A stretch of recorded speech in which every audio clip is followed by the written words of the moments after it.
ada yang berkata, ya, ternyata itu kalam Allah masuk ke dalam mimpinya. Ya Bishr, tayyabta ismi. Wahai Bishr, engkau telah membaguskan namamu. Engkau telah mengharumkan namaku. Engkau telah meletakkan bau yang harum pada namaku. Lalu, fawa'izzati wa jalali. Demi izzahku, demi jalalku, demi kehormatanku, demi kehebatanku, kata Allah Subhanahu wa taala, la utayyibanna ismaka fid dunya wal akhirah fa ila yaumil qiyamah yaquluna Bishr al-Hafiz. Ya. Aku akan harumkan namamu dari dunia sampai akhirat. Maka kata Imam Al-Qushairi, semenjak saat itu nama Bishr al-Hafi itu dikenal oleh ahli-ahli qalbu, ahli asmaul husna.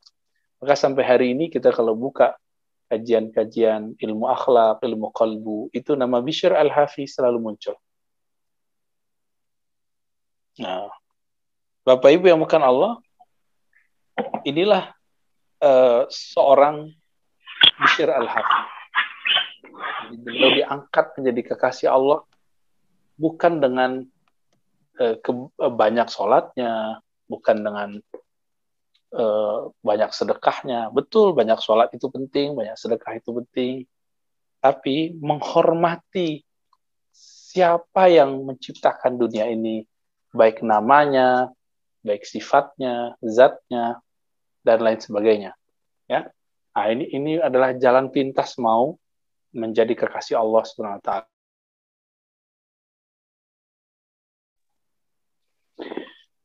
Nah, maka Imam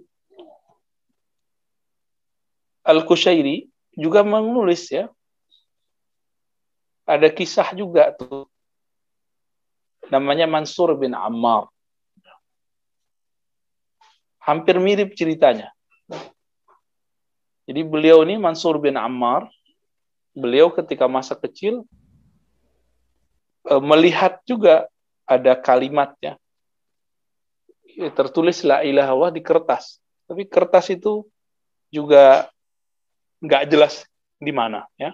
Jelas mungkin terjatuh di bagian mana, ya, dan khawatir ada yang menginjaknya. Diselamatkan oleh beliau, lalu beliau menelannya.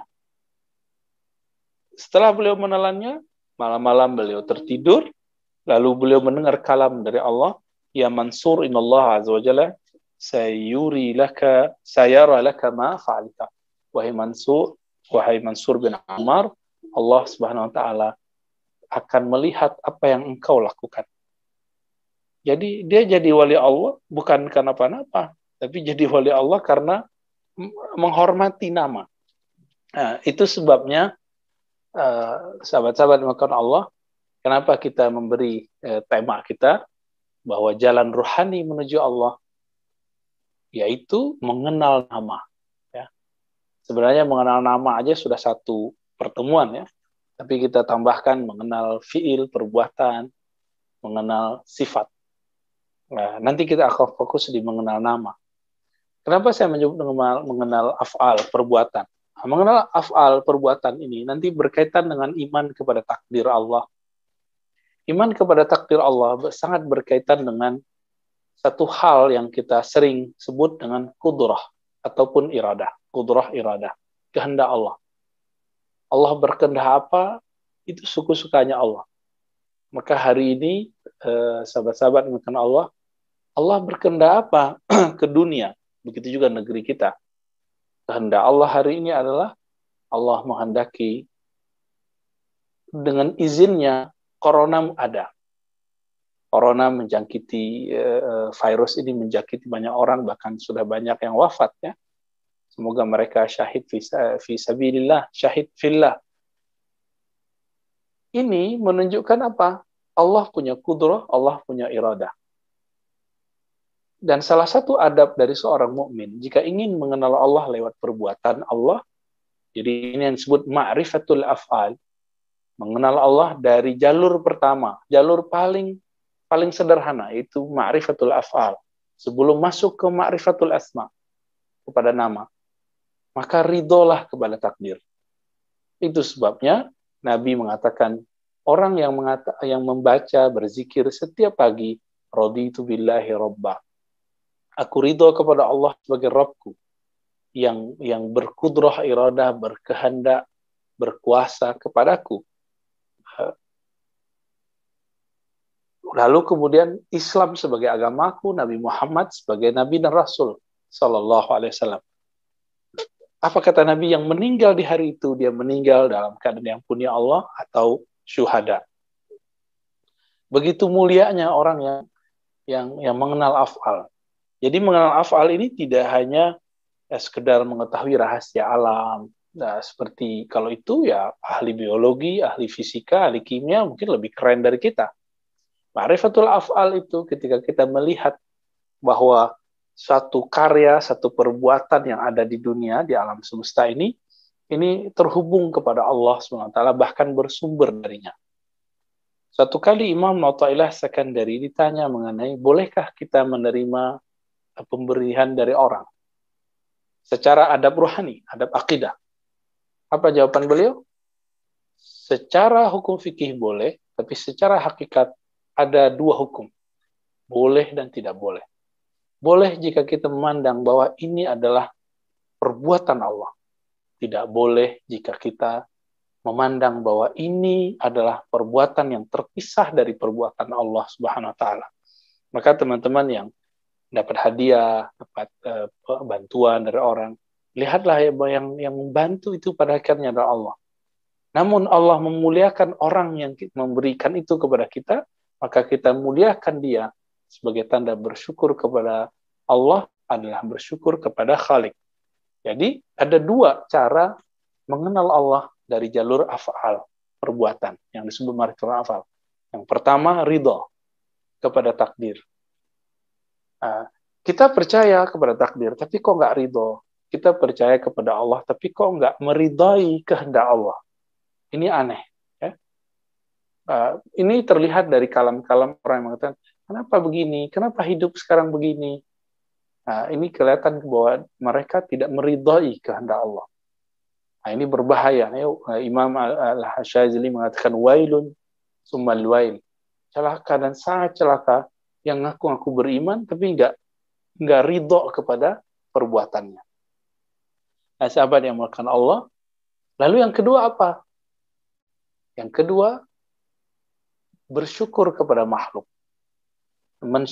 Bersyukur kepada makhluk adalah jalan bersyukur kepada Khalik. Bersyukur artinya berterima kasih. Inilah yang dikatakan di dalam Al-Quran, surah Luqman, bersyukurlah kepada orang tua, lalu kepada Allah. Jadi ada ayat begitu. Kenapa? Karena ternyata orang tua itu wasiatullah. Orang tua itu adalah wasiatnya Allah. Lalu kemudian orang-orang yang memberi kepada kita. Memberi ini juga ada dua, sahabat yang kalau Allah, jangan dibayangkan memberi hanya materi. Memberi yang mahal itu, yang dia berkesan panjang, itu adalah memberi yang sifatnya imateri, karena itu kekal. Kalau memberi uang, ya itu menyenangkan pasti. Tapi itu sifatnya sementara. Tapi ada yang memberi, pemberiannya itu kekal. Itulah para guru-guru, para kiai, para syekh, para kiai. Mereka memberi ilmu yang ilmu itu kekal. Karena ilmu itu sifat Allah, ilmu itu baqa, ilmu itu kekal dengan kekalnya Allah Subhanahu wa ta'ala. Nah, seorang yang diberi ilmu oleh Allah, itu nggak boleh GR juga. Dia melihat bahwa ilmu ini dipinjamkan Allah kepadanya. Maka untuk apa dia berbangga, untuk apa dia sombong? Justru dia malu kepada Allah Subhanahu wa ta'ala karena dia memakai ilmu Allah tetapi tidak mengenal sang punya ilmu.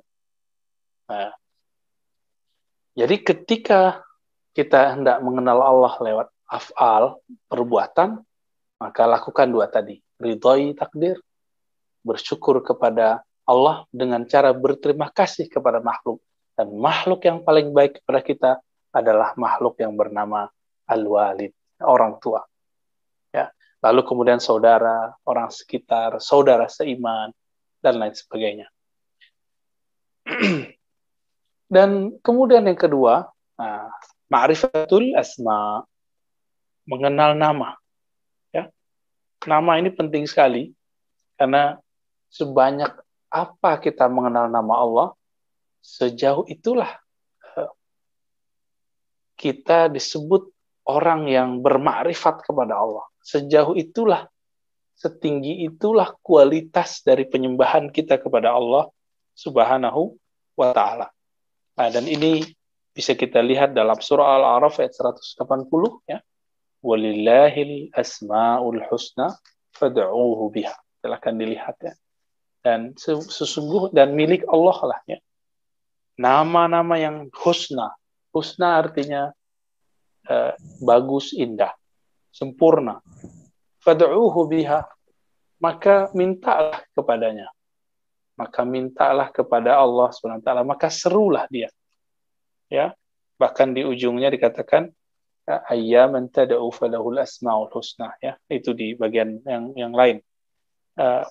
Dengan nama mana saja engkau meminta, memanggil, menyeru, Allah punya nama yang banyak. Nah, di antara nama-nama Allah Subhanahu wa Ta'ala itu yang paling penting ternyata ada dua nama yang sering kita baca ketika pembukaan satu surat. Bismillahirrahmanirrahim. Berarti ada Rahman, ada Rahim. Sayyidina Ibn Abbas sebagai nukil oleh Imam Fakhruddin Ar-Razi mengatakan Rahman itu sifat nama Allah yang berarti kasih sayangnya untuk semua makhluk. Baik orang yang kafir, mukmin, orang yang maksiat, orang yang taat sama. Orang yang bekerja, nggak bekerja sama. Manusia, tidak manusia, itu diberi, itu Rahman. Umum. Tapi Allah juga menyebut dirinya Rahim. Apa arti Rahim? Rahim itu Allah Maha menyayangi kepada hamba-hamba khusus. Hamba-hamba pilihannya. Maka Rahim khusus kepada hamba-hamba pilihan yang disebut kekasih-kekasih Allah Subhanahu wa Ta'ala. Nah, inilah penamaan lain juga bagi Nabi. Ternyata Nabi juga bernama Rahim. Ya. Wabil mu'minina ra'ufur rahim. Dua ayat terakhir dari surat Al-Bara'ah, surat Taubah. Dan terhadap orang beriman, Nabi Muhammad SAW itu ra'uf, sangat lembut, rahim, sangat penyayang sekali. Nah, maka sahabat yang makan Allah, ada satu kaidah ya, dari Imam Abul Qasim Al-Qushairi. Man arafa asma Allah Ta'ala hasuna ismuhu fid dunya wal akhirah. Ya, jadi ingin nggak nama kita harum di dunia, nama kita harum di akhirat? Inginkah kita dikenal di langit sana? Inginkah kita dikenal di surga sana? Kata beliau, man arafa asma Allah. Maka siapa yang mengenal nama-nama Allah, bukan satu nama, nama-nama Allah, hasuna ismuhu fid dunya wal akhirah. Maka namanya akan harum, namanya akan ma'ruf, terkenal di dunia dan di akhirat. Itu sebabnya setiap orang yang suka mendendangkan Asmaul Husna, menjadikan wiridan setiap hari, Allah akan harumkan dia. Ikhlas atau tidak ikhlas, Allah harumkan. Jika dia tidak ikhlas, Allah harumkan dia di dunia, tapi tidak kekal sampai ke akhirat. Tapi jika dia ikhlas, maka Allah tembuskan namanya sampai ke akhirat sana. Nah, ini perlu jadi kaidah ya. Kalau bahasa Arabnya man arafa asma Allah Ta'ala hasuna ismuhu fid dunya wal akhirah. Siapa yang mengenal nama-nama Allah, maka namanya akan harum di dunia dan di akhirat. Maka kita buat turunan dari kaidah ini. Seberapa kita kenal nama Allah, sejauh itulah keharuman nama kita. Ya. Dan nama itu tidak terpisah dari yang punya nama. Itu sebabnya kita sangat menghormati tulisan-tulisan yang ada nama sesuatu. Begitu juga foto ya, yang mengidentikan seseorang. Jadi kalau ada orang ngambil foto kita, lalu foto kita dirobek, diinjak, kita kan tersinggung. Atau nama kita dicoret-coret, kita terus. Kenapa? Karena nama tidak terpisah dari yang punya nama. Tetapi nama itu bukanlah orangnya. Ya.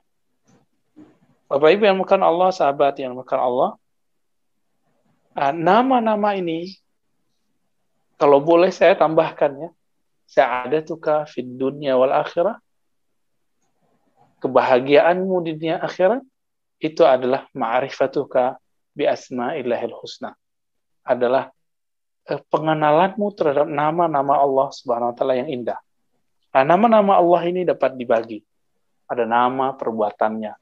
Contohnya ya Razzaq, ya, Wahai Maha Berizki. Itu nama fi'il, nama perbuatan. Lalu ada nama-nama pujian. Dan ini banyak ya. Nama-nama as-sana ya.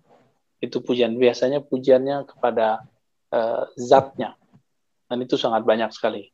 Nah, yang masyhur, yang kita kenal adalah nama Asmaul Husna. Hadisnya menyebutkan 99 ya, man ahsaha dakhala jannah. Siapa yang mencoba mendalaminya, merenunginya, pasti masuk surga. Nah, surga dunia, bahkan surga akhirat. Ya. Jadi orang yang mencoba ihsa itu account, ya, coba menghitung, meneliti, mendalami, meresapi, itu disebut ahsaha. Ya, hafizaha wa wa'aha wa ta'ammadaha wa ja'alaha wirdan, ya. Yang mencoba mewiridkannya, mengamalkannya, meresapi maknanya. Nah, orang-orang inilah yang kemudian Allah pandang kalbunya. Kita ini punya teman, punya sahabat. Sahabat kita, di dalam hatinya dia senang sama kita, dan dalam hatinya nama kita harum. Jika kita mengenal mimik itu dari wajahnya, dari gesturnya, kita akan senang juga kepadanya. Tapi kalau ada orang nih, kita sadar bahwa hatinya tidak senang sama kita juga nggak senang kepadanya. Maka Allah lebih mulia dari itu. Allah lebih afdal dari itu. Allah Subhanahu wa ta'ala itu senantiasa memandang qalbu. Innallaha yanzuru ila qulubikum. Allah memandang ke dalam kalbumu. Di kalbumu ada berapa nama Allah. Nah, maka teman-teman sahabat makan Allah, hari ini apakah sudah ada nama Allah masuk ke dalam kalbu kita? Nah, kalau sudah ada, apakah kita memahami nama tersebut? Ya. Jika belum, cari ilmunya. Ya, beberapa kajian saya Asmaul Husna sudah ada yang online ya dengan komunitas Jerman, Aswaja di Bremen. Silakan diikuti ya. Mungkin next ada kajian yang offline-nya juga nanti insya Allah. Sahabat-sahabat dimuliakan Allah. Jadi pintu cara memanggil. Saya misalnya dipanggil orang Ar-Razi, Hashim. Panggil Ar-Razi atau panggil Hashim, saya nyahut. Coba saya dipanggil dengan nama yang bukan nama saya. Nama saya Ar-Razi tapi saya dipanggil dengan nama Budi. Saya nggak nyahut. Itulah rahasianya surah Al-Isra ayat 10 itu yang tadi saya sebutkan ya. Qul ud'ullaha aw ud'ur rahman. Panggillah Allah atau panggillah Rahman. Ini contoh. Tapi kenapa contoh ini yang dipakai? Ya Allah, qul ud'ullaha, serulah Allah, serulah Rahman. Ternyata Allah Subhanahu wa taala mengumpulkan nama keagungannya pada dua ini. Allah dan Rahman. Rahman pasangannya Rahim. Maka dua nama ini boleh disebut dengan ismun min asma'illahil azam. Nama-nama Allah yang agung. Kalau tahu teknik cara membacanya, teknik cara melafazkannya dalam diri kita, maka orang ini akan dijawab oleh Allah Subhanahu wa taala. Itu sebabnya kenapa ada beberapa sahabat kita mengalami pengalaman spiritual ketika dia terbersit sesuatu, dia lagi zikir. Allah kasih. Kenapa? Karena dia memanggilnya dengan tepat. Memanggil Allah dengan tepat sehingga Allah menjawabnya. Inilah jawaban selama ini kenapa Bapak Ibu saudara Allah, doa kita belum dijawab. Karena kita memanggil Allah belum dengan namanya yang agung, belum dengan namanya yang sempurna. Kita masih memanggilnya Allah kita, bukan Allah dia. Ya. Ayat ini turun dulu, kata Abdullah bin Salam, seorang Yahudi yang masuk Islam. Apa kata beliau? Malana nasma' dzikr Rahman fil Qur'an katsiran. Kami kok jarang ya dengar kata Rahman di Quran. Ya, waktu itu belum ada penyusunan Quran seperti sekarang. Setiap surat dimulai dengan Bismillahirrahmanirrahim. Sedangkan di kitab kami wa huwa fit Taurati katsir. Sedangkan di kitab kami, di kitab Taurat itu banyak sekali Fa'anzalallahu tabaraka ta'ala. Lalu Allah turunkanlah surah Al-Isra ayat 110 itu. Ya. Qul ud'ullaha aw ud'ur rahman. Katakanlah hai Muhammad, panggillah Allah dan panggillah Rahman. Memanggil itu bisa dengan ya Allah, bisa dengan ya-nya hilang. Misalnya saya memanggil teman saya tadi Budi. Hey Budi, gitu. Kalau jauh, hey Budi, misalnya kalau jauh. Ya, bahasa Arabnya ya Budi.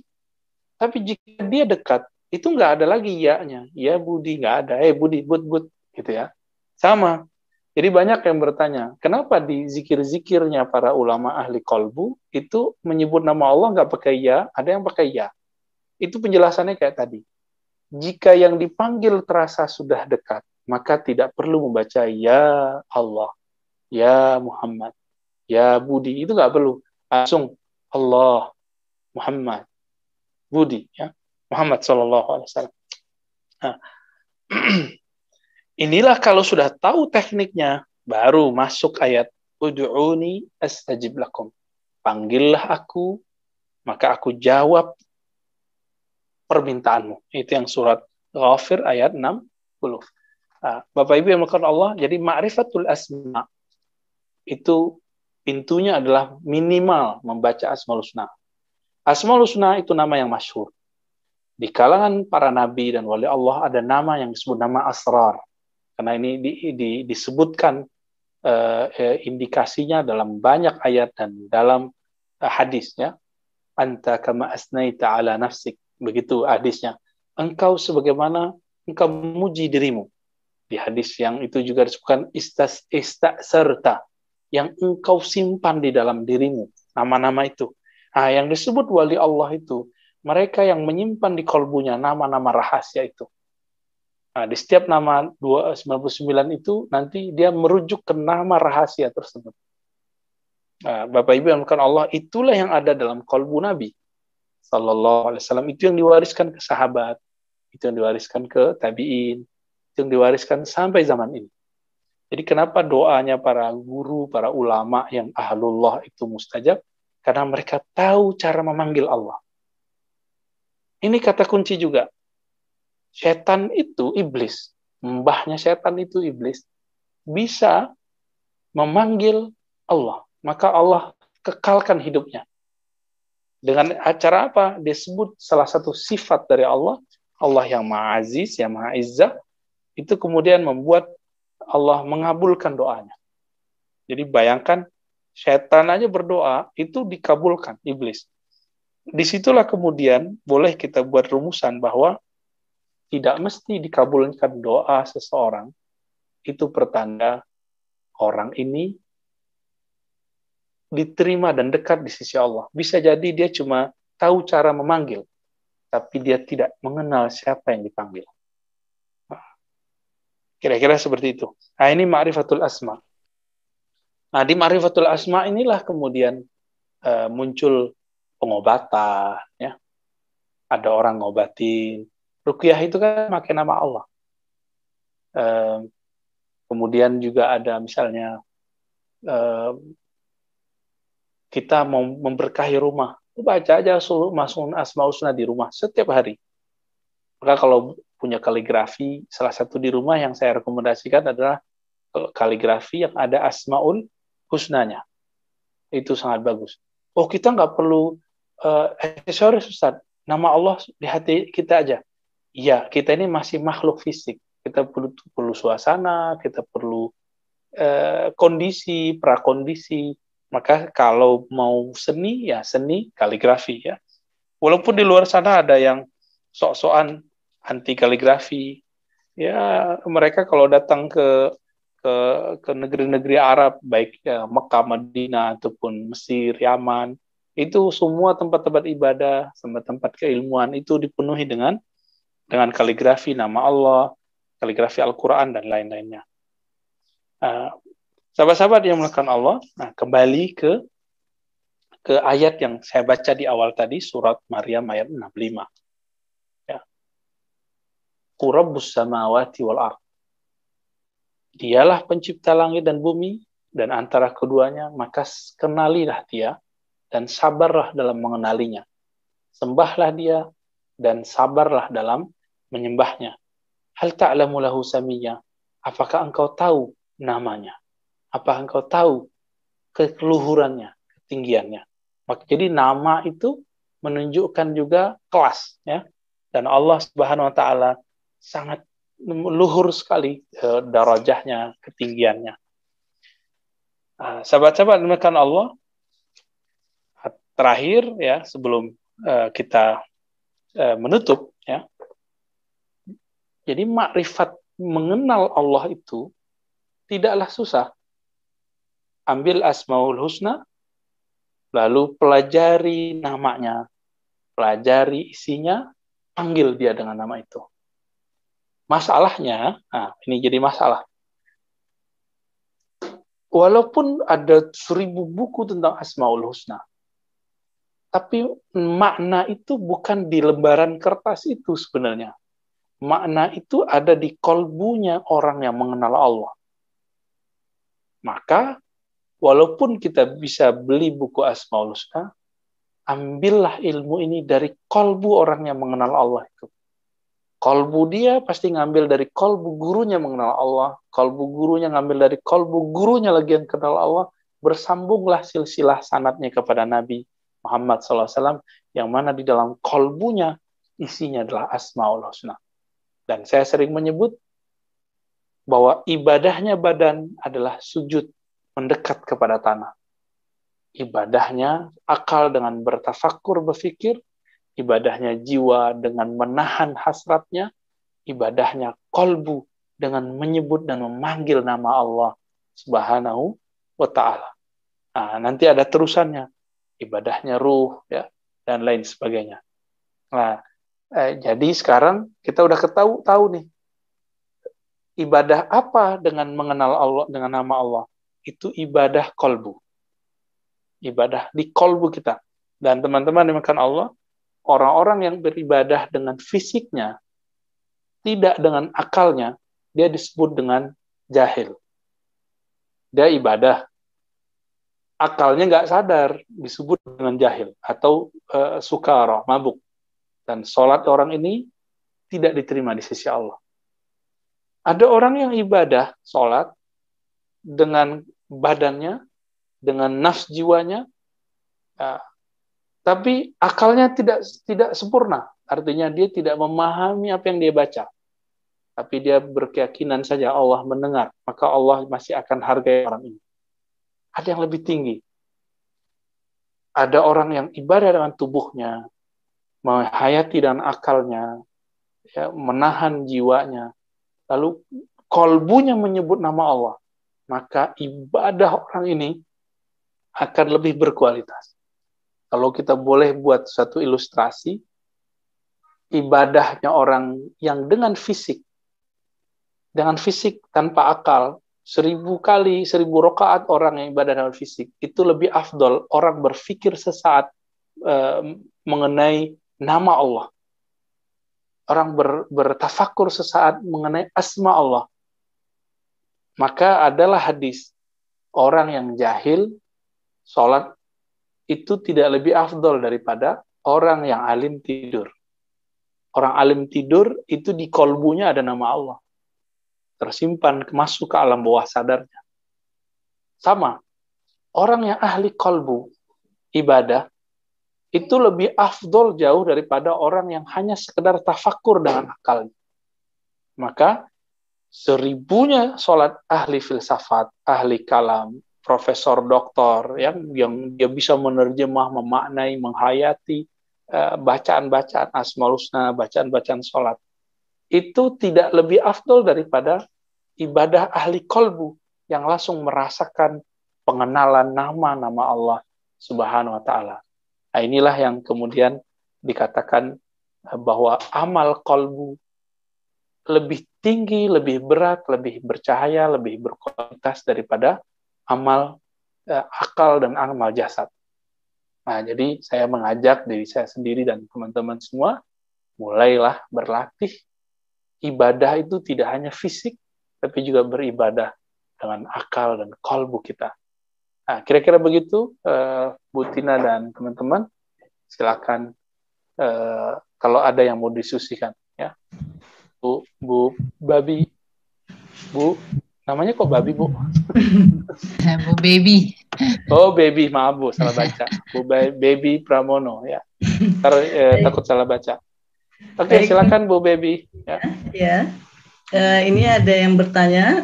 Saya bacakan dulu 2 pertanyaan. Yang berkaitan aja Bu ya. Ya, bagaimana caranya memanggil nama Allah dengan cara yang benar? Yang pertanyaan kedua, mohon diulang kembali cara berzikir dengan nama-nama Allah. Oke, baik. Cara memanggil nama Allah, ya, seharusnya cara ini diambil dari kolbunya para ulama, ya, tapi teknik umumnya kita sampaikan saja di sini. Ya.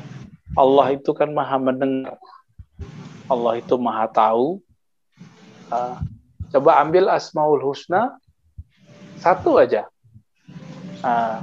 atau ambil Asmaul Husna dan baca artinya. Nanti lihat mana dari nama itu, makna yang terkandung di dalam nama mana yang membuat kita tersentuh. Dari 99 itu, coba dicek, baca aja, baca namanya, lalu baca artinya. Mana yang lebih cocok pada diri kita? Jika terasa nih, sentuhannya lebih kepada nama, misalnya ada yang lagi hidupnya susah, gitu ya, terus tersentuh dengan nama Razzaq, merinding dia, maka panggil, ya Allah, ya Razzaq, ya Allah, wa ya Allah, ya Maha Berizki. Tapi ada adabnya. Apa adabnya? Ketika kita berdoa, meminta sesuatu, jangan memaksa Allah. Kenapa? Karena Allah tahu kapan kita bakal dikasih. Kita belum ada, Allah sudah tentukan kita bakal dikasih di jam berapa, hari apa, tahun apa. Dan adab yang kedua, kita memanggilnya bukan untuk memberitahunya, karena Allah sudah jauh lebih tahu. Nah, jadi ini teknik yang diajarkan oleh imam kita, salah satunya Imam Zarruq, ya. Imam Zarruq ini salah satu mujaddid dalam tradisi zikir Syaziliyah. Ya. Baik, berikutnya Ustaz, Buya, ada pertanyaan, bolehkah melafazkan nama Allah melalui musik nasyid dan apakah ada di zaman Nabi? Ya, bagus. Ini bagus ya. Apakah boleh melafazkan Allah melalui alat musik, ya? Dan apakah ini ada di zaman Nabi? Nasyid, arti bahasa Arabnya adalah dendang, ya, mendendangkan sesuatu, baik syair atau apapun. Di zaman Nabi ada sahabat-sahabat yang dikenal sebagai penasyid, munsyid, syair. Ada namanya Labid. Dalam Sahih Bukhari, Nabi memanggil berdendang dengan syairnya Labid. Apa kata Nabi? Sebaik-baik syair adalah syairnya Labid. Jadi Nabi muji artis. Apa syairnya Labid? Ala ma khalallahu batila. Ketahuilah selain Allah itu batil. Selain Allah itu nol. Selain Allah itu tiada makna. Yang bermakna hanya Allah. Maka jika ingin bermakna, mendekatlah kepada Allah yang bermakna. Isilah kalbu kita supaya lebih bermakna. Jadi kalbu kalau tidak ada nama Allah, dia batil. Salat nggak ada nama Allah, batil. Jadi batalnya salat versi ahli fikih itu hanya indikatornya zahir. Tapi kebatilan salat seseorang itu ketika salatnya tidak ada makna nama Allah di dalamnya. Nah, kira-kira seperti itu. Jadi hati-hati jangan sampai terjebak di bagian ini. Ada nggak di sana Nabi? Ya itu orang-orang itu tadi. Ya, Labid. Kemudian ada namanya Hisan bin Sabit. Hisan bin Sabit ini lebih tua dari Nabi. Dan dia bersyair di depan Nabi. Ada dua mazhab sahabat. Ada mazhab Umar yang nggak suka syair, bukan berarti beliau mengharamkan syair. Dia melihat Hisan bin Sabit bersama Abu Hurairah dan sahabat-sahabat lain sedang berdendang di masjid. Umar ngelirik. Umar kalau ngelirik kayak gitu, itu nggak berarti dia nggak senang. Karena Hisan bin Sabit lebih tua dari Nabi, berarti lebih tua lagi dari Umar. Apa jawaban tanggapannya Hisan? Karena ahli syair ini orangnya sensitif. Walaupun tidak ada kalam dari Umar, itu dia kemudian bisa membaca gelagat Umar. Kata Hisan, "Hei Umar, Amirul Mukminin, saya pernah bersyair berdendang di depan orang yang lebih mulia darimu." Berarti ada dua mazhab sahabat dalam masalah syair, ya, masalah bernasyid. Itu kalau Hisan bin Sabit bersyair itu udah sama kayak nyerang musuh, bisa melemahkan musuh, bisa menguatkan tentara orang-orang yang sedang berjuang. Dulu juga ada Abdullah bin Rawaha yang kemudian wafat di jalan Allah Subhanahu wa Ta'ala. Jadi itu ada ya. Bahkan Nabi lagi masuk ke rumah beliau, ternyata ada budak-budak yang sedang bersyair. Nah, itu pernah terjadi di zaman Rasulullah Sallallahu Alaihi Wasallam. Ya. Jangan pakai hadis satu hadis aja. Jadi ini ada orang yang ingin sekali ikut sunnah, tapi hanya mengambil sunnah sebagian-sebagian. Ngambil sunnah yang mengharamkan aja, tapi meninggalkan sunnah yang membolehkannya. Akhirnya terkesan kita tidak ikut sunnah ala dia, gitu. Ini tidak boleh ya. Kita harus jujur kepada dalil-dalil yang ada. Ya, lanjut.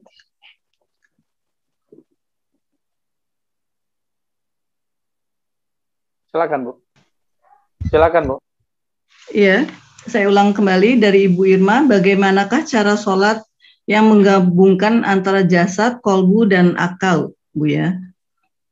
Pertanyaan berikutnya saya sekaligus, bagaimana teknik menyebut nama Allah dengan menggabungkan dua nama sekaligus? Ya, harus kepada ahlinya ya. Ini lagi-lagi fas'alu ahla dzikri in kuntum la ta'lamun, minta belajar kepada yang ahlinya jika kamu tidak mengetahuinya. Ini ditelakikan sahabat dari Nabi Sallallahu Alaihi Wasallam. Maka karena ditelakikan dari Nabi, kita juga harus mengambil langsung dari orang yang mengambilnya dari Nabi, atau yang bersanad kepada Nabi, bukan dari buku, dari Sahih Bukhari gitu. Itu namanya merujuk referensi, bukan mengambil ilmu dari dada. Ilmu itu di dada, bukan di kitab. Kitab itu hanyalah dalilul ilm. Ya, kitab itu dalilnya ilmu. Ilmu itu di qalb. Ilmu itu di qalbu menenangkan jiwa, menumbuhkan keyakinan. Kalau orang baca buku, kan belum tentu yakin. Seandainya ilmu itu di buku, maka semua orang yang baca Quran pasti beriman. Semua orang baca hadis pasti kemudian bertambah soleh. Tapi nggak begitu tuh. Orientalis baca Quran malah nggak percaya Quran. Ya. Orang baca hadis nggak ngefek. Nah, jadi jangan hanya belajar lewat YouTube. Ini berbahaya. Apalagi online begini ya, saya tidak bisa ngasih langsung ya. Ya, takut menyalahi adab saya sebagai seorang yang mentalakikan ini dulu dari guru-guru kita. Nah, dan mohon maaf, ini berkali-kali setiap taklim saya sampaikan, jangan mengamalkan wirid-wirid ijazahan dari YouTube. Saya tidak jamin nanti ketika antum ngambilnya dari sana, maka yang terjadi nanti adalah yang datang kepada kita, yang turun kepada kita bukan malaikat, tapi yang turun kepada kita adalah obsesi. Karena orang ngambil dari YouTube itu, kebanyakan karena terobsesi dengan testimoni atau rahasia-rahasia yang disebutkan oleh si pemberi ijazah. Walhasil, apa yang terjadi? Ketika seseorang mengamalkan itu, obsesinya ini yang kemudian membuat dia jadi kacau. Dan saya melihat banyak sekali orang-orang yang sudah menyimpang karena mengamalkan zikir-zikir lewat online, lewat sosmed, dan lain sebagainya. Udah, selama ini amalkan saja apa yang ada dulu. Sepintas, cara menggabungkannya, ya, pikiran memaknai, lisan menyebut, kolbu mengingat. Nah, bagaimana tekniknya? Itu ada pada kolbu orang-orang yang bersanad itu. Ya, kok saya gantung terus? Emang harus digantung terus. Ini akhir zaman ini kan orang gampangin ilmu semua ya. Karena menggampangkan ilmu, akhirnya orang gampang ragu. Dan hari ini gampang orang-orang tersesat karena menggampangkan ilmu. Dulu orang ambil satu hadis ya harus sebulan 2 bulan. Sama belajar zikir kolbu itu juga gitu juga. Ya. Ya. Jadi tekniknya, prakteknya ambil dari mereka, tapi teorinya kira-kira begitu. Lisan menyebut, akal pikiran kita memaknai, kolbu kita mengingat. Ya. Kira-kira begitu. Lanjut Bu Baby.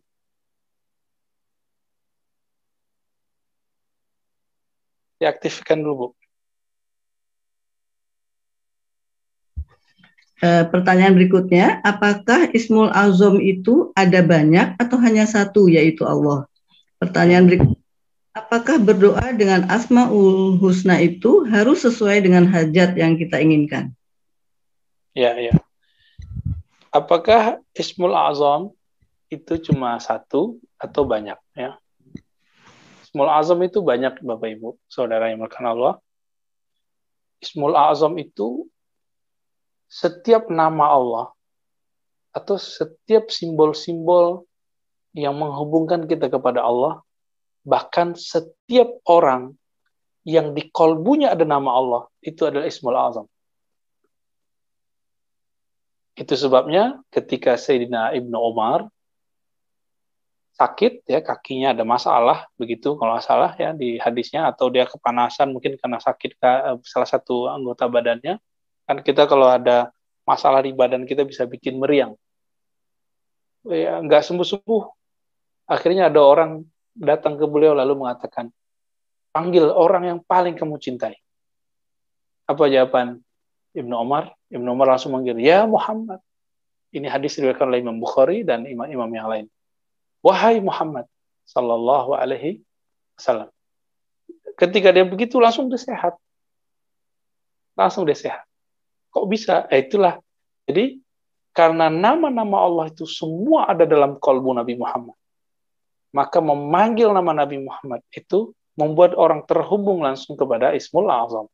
Inilah rahasianya kenapa dulu di Palembang, di Aceh, di Sumatera, di Betawi ada namanya Ratib Saman.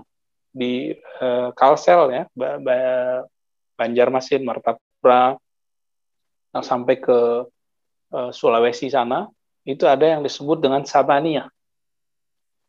Samaniyah ini merujuk kepada imam namanya Muhammad bin Abdul Karim As-Samman. Salah satu guru besar di Madinah yang mengajarkan zikir kolbu. Beliau ini kutub, ya, wali yang sudah tinggi sekali. Ketika ada muridnya mau dirampok orang, itu si murid memanggil ya Saman gitu. Ya Saman itu bukan berarti dia menyembah Syekh Muhammad bin Abdul Karim Saman, tapi dia teringat Syekh Saman, maka dia teringat kepada ajaran Syekh Saman bahwa Allah lah yang maha kuasa, Allah lah yang bantu dia. Nah, ini yang namanya nida dalam bahasa Arabnya. Nida itu tidak syirik, yang syirik itu menyekutukan Allah, menyembah selain Allah. Dulu ada rotib Saman itu ya Saman gitu. Saya masih ingat waktu kecil masih ada orang baca itu. Sekarang kayaknya udah jarang baca itu. Di Betawi juga udah nggak ada kayaknya. Kalau masih ada wallahu alam. Dulu di Jakarta itu Kiai Mughni ya wallahu taala alam, itu sekarang ilmunya di mana, terkubur di mana, saya tidak tahu lagi ya. Jadi Ismul Azam itu Asmaul Husna, semua Asmaul Husna adalah Ismul Azam. Tapi semua Ismul Azam itu terkumpul pada nama Allah. Tapi nama Allah itu kan juga alif lam lam ha itu intinya ada di hu, tapi juga ada di alif. Nanti itu ilmunya panjang lagi, dan itu harus ketemu lah. Kalau saya nggak bisa mengobrol ya, nah saya akan melanggar adab kalau bahas itu. Ya, maka ada zikir hu. Hu itu ya ujung dari nama Allah, dan hu itu kan ada wawunya nanti. Huwa, dia itu Allah ya, yang luar biasa itu. Oke, jadi Ismul Azam ini saya tutup pertanyaannya ini dengan dialog antara Imam Abul Hasan Syadzili dengan muridnya. Jadi Imam Abul Hasan ditanya, apakah Ismul Azam itu? Lalu beliau menjawab, Al-Wali, wali Allah.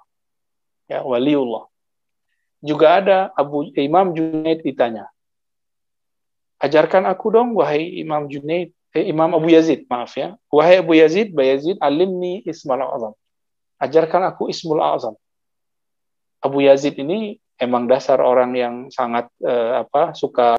Kamu minta diajarkan nama yang agung. Azam, Azam artinya nama yang agung. Ya udah, kamu kasih tahu dulu kepadaku Ismallahil Asghar, ya. Nama Allah yang kecil. Kalau kamu tahu nama Allah yang kecil, nanti kamu tahu nama Allah yang agung. Ya nggak bisa jawab orangnya. Akhirnya nggak jadi deh, ya. Berarti inti dari Ismul Azam itu mengenal rahasia nama, gitu. Dan apakah mesti kita minta kepada Allah sesuai dengan hajat kita lalu dikaitkan dengan nama? Itu bisa. Tapi dengan adab yang tadi bahwa kita bukan memberitahunya, kita justru sedang bermanja-manja kepadanya. Ya, lanjut Bu Baby.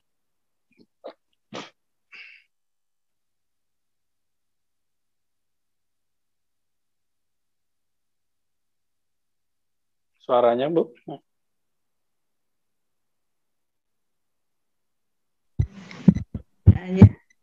Bagaimana agar pemahaman Asmaul Husna akan berbuah akhlak yang baik? Berikutnya, oke. Satu lagi, kita membedakan antara hati dan pikiran yang berbicara. Jadi baik. Ya, supaya Asmaul Husna berbuah mudah, ya, mudah sekali. Man ahsaha dakhala jannah. Itu Nabi sendiri yang kasih ajar. Siapa yang ahsaha, siapa yang menghafalnya, mengulang-ulangnya, mewiridkannya, menghayatinya, maka nama itu akan memancar dari kolbu akan mengalir ke seluruh darah kita, tubuh kita, disitulah nanti muncul akhlak. Jadi, caranya wiridkan Asmaul Husna. Nggak usah banyak-banyak, satu aja dulu. Ya, Rahman Rahim, ya Rahman, ya Rahim. Nanti kalau nama itu diulang pagi 100, sore 100, pagi 100, sore 100. Dimaknai Allah yang Maha Rahman, yang Maha Pengasih kepada semua makhluk, mukmin ataupun kafir, benda hidup, benda mati, semuanya. Rahim, kasih sayang Allah kepada kekasih-kekasihnya. Itu dihayati terus. Nanti nama ini akan memancar dari kolbu kita, lalu membuat akhlak kita sesuai dengan akhlak rahmaniyah, kasih sayang. Maka orang ini nanti akan banyak sayangnya kepada makhluk. Jadi ini ciri-ciri nih, saya kasih tahu rahasianya nih. Kalau ada orang, dia sangat benci kepada selain orang beriman. Nah, orang ini mungkin, barangkali, dia kecipratan hanya nama Rahim. Cipratan nurnya. Tapi ada loh kiai ulama, ustadz, itu sangat sayang ke semua makhluk. Sampai menurut sebagian orang ini kebablasan. Itu sebenarnya ada nama Rahmaniyah dalam kalbunya. Jadi itu bukan masalah liberal nggak liberal. Ini kan kita nggak paham apa-apa, tapi nuduh orang liberal. Ya. Jadi masalah ini itu masalah pancaran nama yang ada di kolbunya. Nah, ini yang terjadi pada pendahulu-pendahulu kita dulu kayak Gus Dur, pendiri bangsa, Piagam 9 itu kan, Piagam Jakarta, itu kan 8 orang muslim, 1 non-muslim. Tapi mereka dapat nur rahmaniyah. Sehingga mereka mengalah dan mengganti dengan kalimat yang lebih umum, ketuhanan yang Maha Esa. Ya. Itu karena rahmaniyah.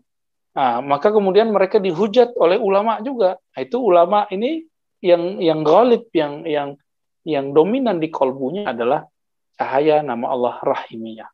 Itu biasa begitu. Jadi kalau ngelihat ada kiai ulama debat begitu, santai aja ya. Nah, di YouTube sekarang juga lagi ramai itu ya. Ada kiai fulan, sayangnya dengan semua makhluk. Ada kiai fulan, anak-anak kiai terkenal juga, itu sangat saklek misalnya. Keras, kaku. Ya, saya memandangnya itu 2 nama Allah sedang berefek bekerja dalam diri mereka. Ya, kalau kita mau memandang dengan baik. Tapi kalau kita mau kritik bisa juga, ya. Oke, kira-kira begitu. Yang kedua tadi apa? Saya lupa ya. Udah ke cover kali ya. Lanjut pertanyaan baru aja Bu Baby. Diaktifkan dulu Bu.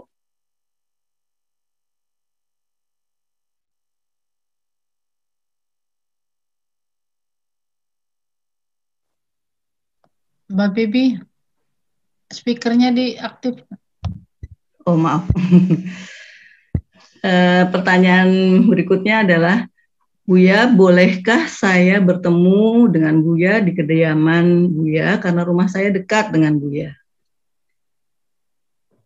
Kemudian di daerah kami Kalideres masih dibaca saman. Apa baca saman diperbolehkan Buya? Ini karena pendek, boleh saya tambah satu lagi Buya? Ya. Apakah mengamalkan ratib-ratib harus mendapatkan ijazah dari gurunya terlebih dahulu? Oke. Baik.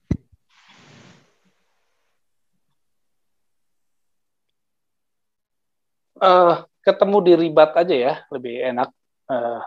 Insya Allah kalau mau lebih awal atau lebih akhir pulangnya, datang lebih awal, datang janjian, ya.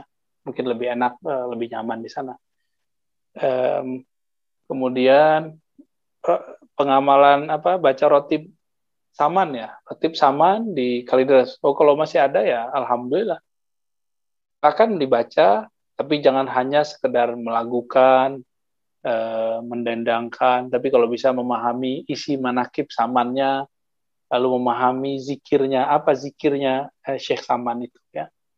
Sebenarnya ada satu kitab beliau yang sudah mulai langka, tapi jarang dibaca orang, sudah diteliti sebenarnya di kampus-kampus, judulnya An-Nafahat Al-Ilahiyah.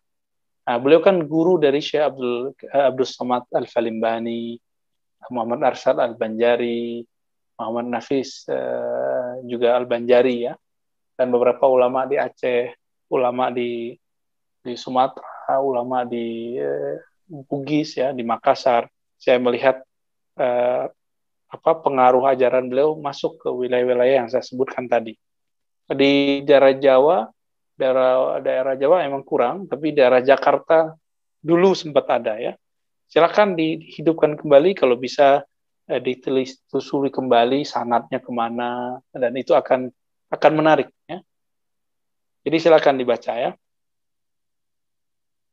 Oke. Cukup Bu Baby? Pertanyaan berikutnya adalah, mohon diceritakan secara singkat sejarah Thariqah Naqsabandiyah. Oke, baik, bagus. Thariqah Naqsabandiyah. Jadi ada thariqah yang muncul di negeri Arab. Misalnya Naqsabandiyah, Qadiriyah, Syadziliyah. Itu pun Arabnya sudah di luar ya. Arabnya sudah jauh dari Hijaz. Lalu ada thariqah yang berkembang di kalangan ulama-ulama Ajam, ulama Parsi, ulama-ulama Turki, lalu ulama-ulama Uzbek. Ada seorang imam namanya Abdul Khaliq Al-Ghujdawani. Dia merantau dari Malta, berguru kepada Yusuf Al-Hamadani, sezaman dengan Imam Abdul Qadir Jilani. Dia merantau ke Uzbek, sampailah di kota Bukhara, kota yang dulu Imam Bukhari tinggal di sana. Mengajarkan zikir-zikir di sana, mulai dari zikir yang keras sampai zikir yang lembut. Lalu beliau punya murid, berkembang di generasi setelahnya, ya udah lewat sekitar 5 generasi, muncullah seorang imam namanya Muhammad Bahauddin. Imam Muhammad Bahauddin ini imam Ahlus Sunnah, ahli hadis juga sebenarnya, cuma lebih dikenal nanti sebagai ahli zikir. Dia berguru kepada Imam Mirkulal.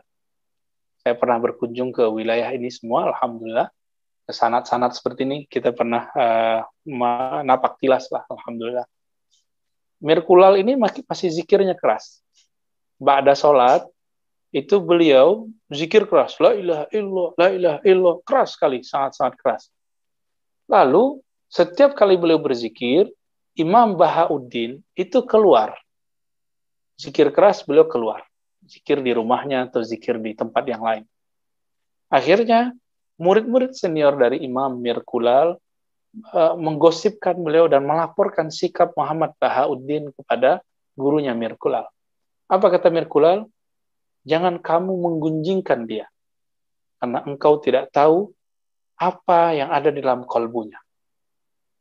Lambat laun, akhirnya muncullah suatu pemahaman. Ternyata kualitas kerohaniannya Muhammad Bahauddin ini lebih kuat. Jadi dia melaporkan ke gurunya, dengan zikir yang lembut, dia merasakan ada cahaya terukir dalam kolbunya. Maka bernamalah nanti Imam Bahauddin itu dengan Syah Naqsyaband. Orang yang kolbunya bercahaya ketika berzikir. Zikir apa? Zikir yang lembut. Nah, disitulah kemudian dia bernama Muhammad Bahauddin Syah Naqsyaband. Nah, beliau waktu masih mudanya dinikahkan dengan putri gurunya, ya. Masih muda, umur 18-an itu udah nikah. Kemudian menjadi mursyid, jadi wali Allah setelah lama melatih dirinya. Dan kemudian beliau punya murid lanjutnya, mantunya, terus sampai kemudian berpindah dari Baqi Billah. Baqi Billah dikatakan kamu harus mencari muridmu di India. Maka sanad ini kemudian berpindah dari Uzbekistan ke India. Jadi tadi Uzbek dari Arab tadi, ya. Kemudian ke India. Dari India nanti balik lagi ke Mekah. Maka nanti dikenallah Tarekat Naqsyabandiyah itu dengan orang kita, ya, dengan Zawiyah Jabal Abi Kubais. Orang-orang Sumatera itu senang sekali nyebut kalimat Jabal Abi Kubais. Karena di situ ada guru fenomenal namanya Said Abdullah Afandi, murid dari Maulana Khalid.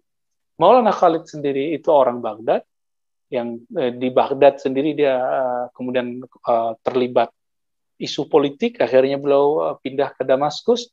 Di Damaskus, beliau kemudian mengembangkan zikirnya dan mempunyai khalifah pengganti penerus ratusan orang, sehingga disebutlah beliau mujaddid berikut yang bernama Thariqah Naqsyabandiyah Khalidiyah. Ya. Dari inilah bercabang ke mana-mana, ke Mekah, ke Mesir. Di Mesir itu ada Muhammad Amin Al-Kurdi, Al-Irbili, itu teman-teman yang Al-Azhar pasti tahu, ya. Di Damaskus cabangnya banyak, di daerah Irak, daerah Libanon, kemudian sampai ke wilayah Turki. Nah, di Turki ada cabang baru lagi, ada cabang Syekh Mahmud, ada cabang Syekh Haqqani. Di India juga ada cabang macam-macam. Di Indonesia orang kita tidak mengganti namanya, tetap Khalidiyah. Nah, ada satu lagi yang bergabung dengan Qadiriyah, namanya TQN Qadiriyah wan Naqsyabandiyah, menghidupkan kembali zikir keras yang dulu sempat dipendam oleh Muhammad Bahauddin Syah Naqsyabandi, tapi jalurnya bukan jalur Khalidiyah, jalurnya jalur Muzhariyah Mujaddidiyah. Kira-kira begitu penjelasan singkatnya. Kalau jelaskan bisa 2 jam juga tuh, ya. Ya, gitu Bu Baby. Buya udah capek atau boleh? Terserah nih. Ini jam berapa ini? Udah jam 9 lewat. Kalau masih ada, silakan, kasihan kalau nggak dijawab juga. Iya. Jadi ada yang bertanya, apakah apabila kita ingin melaksanakan Suaranya kurang jelas, Bu. Sorry. Apakah kalau kita ingin melaksanakan ratib harus mendapat ijazah terlebih dahulu dari guru? Oke. Ya. Mungkin maksudnya Ratibul Haddad kali, ya, Ratibul Haddad, Ratibul Atlas. Yang saya terima dari guru-guru Alawiyah, Ba'alawiyah, ya, Thariqah Ba'alawiyah, bahwa Thariqah Ba'alawiyah thariqah terbuka. Khusus Ratibul Haddad, Ratibul Atlas sebenarnya boleh diamalkan oleh siapa saja. Cuma keberkahannya biasanya tidak kuat. Maksud berkah itu istiqomahnya nanti nggak muncul. Yang muncul nanti adalah obsesi. Jadi beramal karena terobsesi apa gitu. Untuk apa ijazah dan berilmu ketika dapat zikir? Supaya kita di-guidance oleh ilmunya si guru dan kita digaransikan kesahihannya dengan sanadnya guru. Jadi kalau belum, ya carilah guru. Masa kita bisa mencari penghidupan, sabar mencari ma'isyah, tapi nggak mau sabar mencari guru. Ini kan juga agak lucu ya. Nah, silakan dicari gurunya, nanti diamalkan isinya. Ya. Buya, satu lagi. Ya. Ini pertanyaannya, ketika kita bermohon dengan menyebut asma Allah, wajibkah kita beriktikat memohon kepada zatnya? Wajib atau tidak kita beriktikat kepada zatnya? Diulang, sedangkan kita belum mengenal zatnya. Terima kasih dia. Ya, ana inna dhanni abdi, begitu dalam hadis qudsi, aku berdasarkan zon. Nah, zon itu artinya bisa persepsi, bisa keyakinan. Ya, zonnun qawi itu yakin. Jadi persepsi yang kuat itu namanya yakin. Jika belum kuat ya namanya ya asumsi. Ya, Allah itu tergantung pengenalan kita terhadapnya. Jika kita baru kenal namanya, fiil, perbuatannya, sifatnya, udah cukup, itu udah tinggi itu. Karena ulama-ulama yang saya kenal yang kolbunya kolbu para wali-wali itu di kolbunya nama Allah kadang satu doang, nama Allah doang, ada yang Rahman Rahim doang. Jadi wali itu ya. Gak usah banyak-banyak. Nanti Allah sendiri akan mengenalkan dirinya. Nah, inilah yang dikatakan orang yang mendekatkan diri kepadaku sejengkal, aku mendekatkannya lebih dari itu ya. Begitulah orang datang kepadaku dengan berjalan, aku datang kepadanya dengan berlari. Dan itu hadisnya sahih. Artinya, udah rajin aja sebut nama Allah, temui wali-wali Allah itu, orang-orang yang menyimpan di kolbunya nama Allah, nanti Allah akan mengenalkan dirinya melalui ilmu-ilmu mereka ini, insya Allah. Jadi nggak mesti bayang-bayangin zat. Kita aja nggak bisa bayangin ruh kita kok. Mencoba-coba bayangin Allah. Jadi teman-teman, kalau antum sudah sanggup membayangkan ruh seperti apa, silakan bayangkan Allah. Tapi siapa yang bisa bayangin ruh? Kan nggak ada. Yang ada di gambar-gambar itu bukan. Itu gambar pocong itu ya. Yang ada di gambar-gambar itu gambar asap. Ya itu nggak benar. Ruh tidak menempati badan, tapi tidak jauh dari badan. Nah, Allah juga sama. Allah itu tidak terpisah dari alam, tapi juga tidak bertempat pada alam. Kenapa? Nah, itulah rahasia dari laisa kamitslihi syai'. Ya, Allah tidak ada yang menyerupainya. Oke, kira-kira begitu, Bu. Cukup ya, Lia? Baik, ya. Kita tutup dengan kafar majelis saja ya. Baik, Bapak Ibu, sahabat yang karena Allah. Kesimpulan kajian kita, saya mengulang kalam yang di awal tadi. Kalam yang di awal tadi adalah man hasuna man arafa asma Allahil husna. Siapa yang mengenal nama Allah yang indah, nama-nama Allah yang bagus. Hasuna ismuhu fid dunya wal akhirah. Maka namanya akan bagus, harum di dunia dan akhirat. Itu satu. Yang kedua, jika ingin kita berkoneksi kepada Allah, maka kenalilah namanya. Karena jangankan Allah, ya kita aja begitu. Gitu. Kita aja kalau nggak dipanggil dengan nama kita nggak akan nyahut. Apalagi Allah yang maha mulia, maka Allah sindir kita. Allah kasih pertanyaan, hal ta'lamu lahu samiyya. Kamu tahukah namanya? Kamu tahukah keluhurannya? Dan lain sebagainya. Maka mari saya mengajak di rumah kita punya nama Allah Asmaul Husna, di kalbu kita ada nama Allah Asmaul Husna. Insya Allah hidup kita bahagia di dunia ataupun di akhirat. Kita tutup dengan kafarah majelis. Subhanakallahumma wa bihamdika asyhadu an la ilaha illa anta astaghfiruka wa atubu ilaik. Rabbana atina fid dunya hasanah wa fil akhirati hasanah wa qina adzabannar. Inna ala dzikrika wa syukrika wa husni ibadatik walhamdulillahirabbil alamin. Assalamualaikum warahmatullahi wabarakatuh.